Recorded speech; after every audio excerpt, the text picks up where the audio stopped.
और जब सीता जी को घर से निकाला, फिर भी मनाओ तुम उसने, फिर भी दिवाली मना रहे हो। सीता तो घर से निकाल दी गई थी जिसके आने की खुशी में,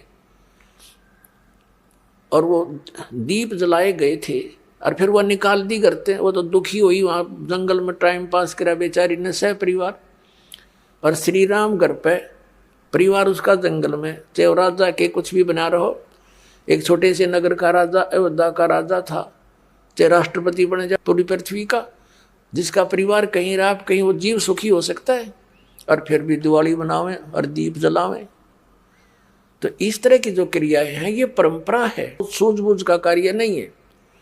फिर बम छोड़ते हैं त्योहार के दिन, तरह कितना प्रदूषण फैलाते हैं, आग लग जाती है। तो यह परंपरा बनाई तो बच्चे आकर्षित हुए, इसको समाप्त करेंगे धीरे धीरे।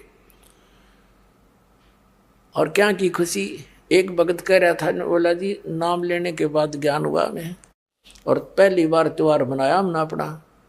हमने 10 वर्ष हो गए ना दिवाली मना ली, ना तीज त्योहार मनाए, और ना होली मनाई। कारण क्या रहा कि हमारा परिवार है, 5-6 भाई हैं मेरे दादा है, उसमें किसी का कोई मृत्यु हो जाती है, कभी हमारे घर में हो जाती है। पिछली बार मेरी बहन विधवा होगी, सारा 1 साल तो फिर मनाना ही नहीं कुछ भी, 1 वर्ष पूरा नहीं हुआ इतने दूसरी घटना घट लेती है।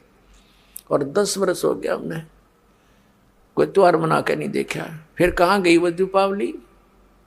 और परमात्मा कहते हैं इसे गंदे लोक में, जैसे नानक साहब जी से कहा था कि आप यहाँ खुशी नजर नहीं आते, मायूस बने रहते हो। तब नानक साहब जी ने कहा था, ना जाने काल की कर डारे, किसी भी ढल जा पासा वे, अर्जी नाते सरते मौत खुड़क दी, उन्होंने के डांसा